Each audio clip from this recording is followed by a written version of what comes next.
In Pasuk Yutes, Rashi says, "Vayelech me'achareim," the cloud went behind him. Lahavdil bin machani Mitzrayim, bin machani Yisrael, to separate between the two camps.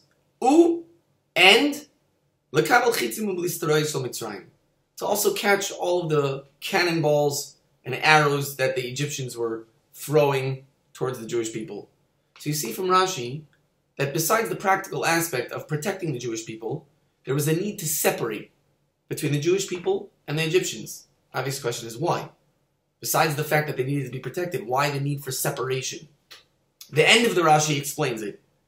Says Rashi, over here it says Elokim, which is a language of din.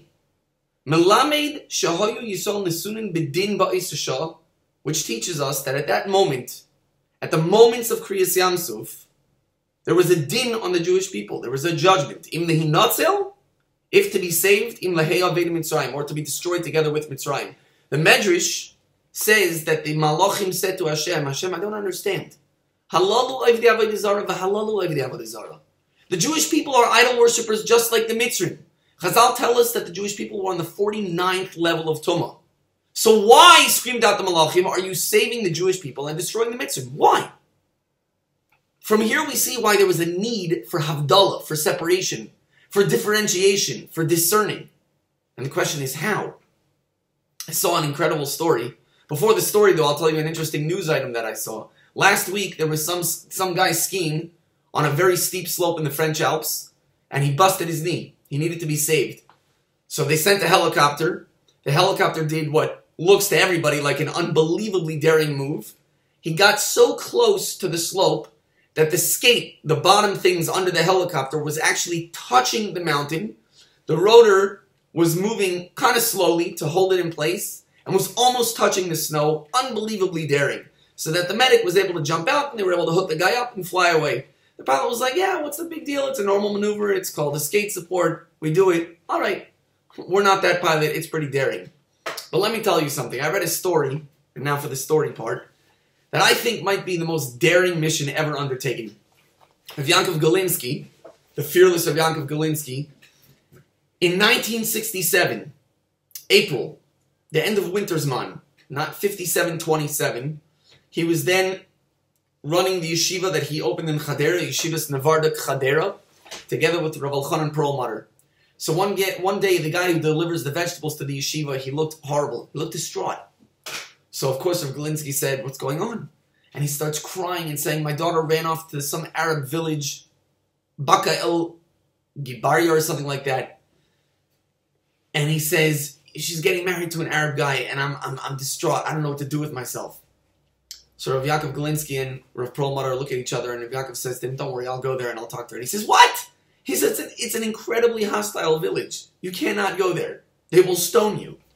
Rav Yaakov says, I'm not afraid of anybody other than Hashem. I don't fear anything. It was after a Shemitah year, so they were buying fruits during that year from Arabs.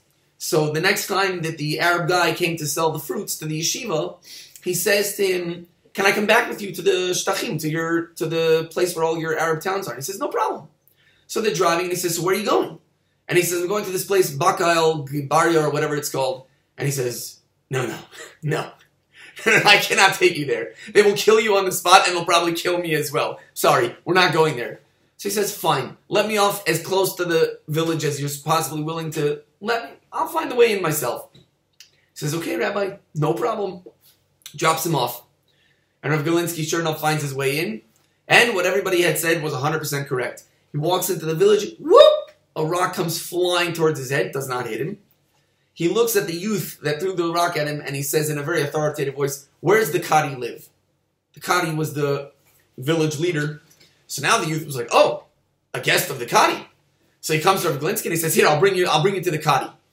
So they go to the Qadi, who apparently was tickled pink by the fact that this rabbi came into his village and risked his life to visit him. And he says, come in. He receives them very graciously. So they start talking, and Rav Galinsky says, you know, by us Jews, the rabbis are the ones who officiate marriages. What is it like in Islam? He says, oh, the same thing. We officiate the marriages. And he says, you know, if a Jewish man would want to marry a non-Jewish woman, I wouldn't allow it. We don't allow mixed marriages. She would have to convert. Oh, of course, by us it's the same thing. We wouldn't allow a mixed marriage. So Rav Galinsky says, no, you have to understand. By us it's a really serious business, and it can take up to a year She has to really prove that she's actually doing a serious conversion. So the Qadi says, look, we're not that particular, but certainly we do not allow mixed marriages. So then Rav Galinsky gets to the point. He says, listen. He says, you know you have in your village here a Jewish girl who wants to marry an Arab boy. Yeah. I want to tell her that both religions, Judaism and Islam, do not allow mixed marriages. Would you be willing to let me tell her that? I want her to know that if she's marrying an Arab boy, she must convert fully to Islam. And he says, absolutely, for sure. Points out the house, and he's watching Rav Galinsky so that the mob that gathered below at the spectacle doesn't touch it. He knocks on the door. An elderly Arab woman answers, and he just says, Ivrit, and she goes and gets the Jewish girl. He wastes no time. She was obviously shocked to see a rabbi standing at the door, and he says, look, you're killing your father. He's literally going to die of heartache. She says, my father? My father's going to die of heartache because I'm marrying this Arab boy? Do you have any idea that over the year prior to me meeting this Arab boy, I was seriously dating a boy from Ein Shemer? Do you know what Ein Shemer is? It's a kibbutz of the Shomer HaTzair, rabidly anti-religious. This boy was a kofer gomer, a full apostate, did not believe in Hashem, Torah, nothing. And my father was as happy as punch. He loved it. He was so happy that I was going to marry this boy. For whatever reason, I broke up with him, and now I want to marry this other guy who happens to be an Arab, but he's a believer. He believes in God. He worships God. He's a religious man. Are you trying to tell me that it would be better for me to marry a Jewish apostate than to marry this religious, God-believing Arab boy? You're a rabbi. You ought to understand that it's better for me to marry this Arab believer. So Rav Galinsky says, listen, imagine someone has his hand cut off, but it's not fully cut off. It's still connected by some veins and sinews and whatever, and some nerves. He says, true, right now it's not functioning.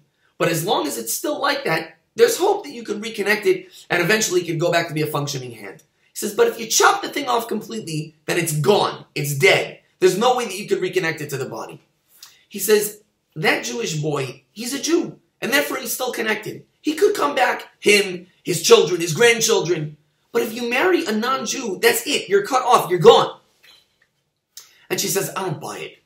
And he says, look, I can't stay any longer. It's arousing suspicion. You can see there's a mob gathering over here. Anyway, I got to get to my bus to bring me back to Chadera.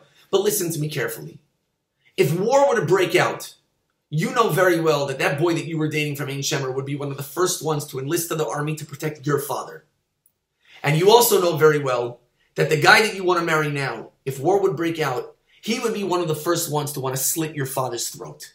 Think about it. And with that, Rav Galinsky left. Little did he know that within 2 months, war was going to break out. Nasser closed the Straits of Tiran. He kicked out all the UN troops from the whole Gaza area.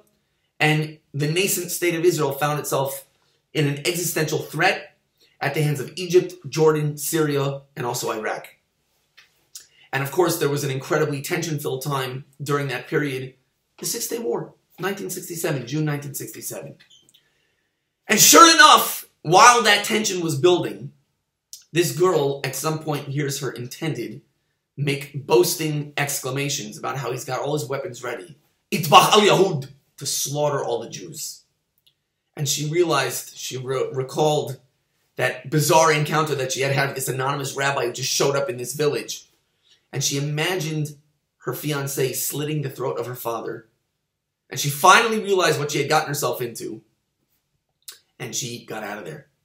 And one day, the vegetable delivery man comes to the yeshiva and he says, Rabbi Galinsky, she's back, she came back!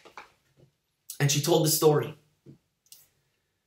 Now, I want to just say, my little comment on that story, is that I don't think that Rav Galinsky's daring was only because he was willing to walk into the lion's den without a gun, without a knife, without any backup, with nothing, but because he dared to believe in a Jewish soul.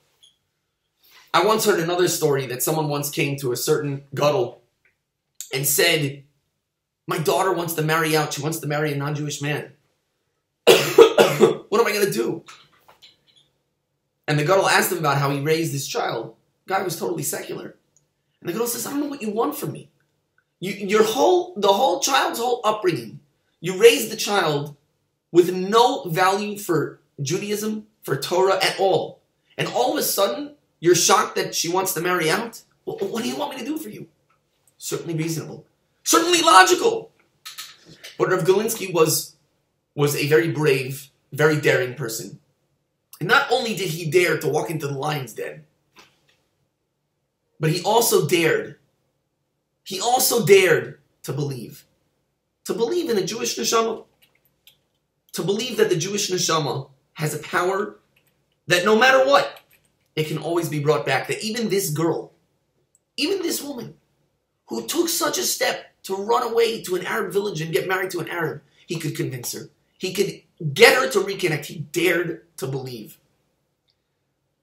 Coming back to our parsha, that's also the salient, powerful point that we see from this story. The difference between a Jew and a non-Jew.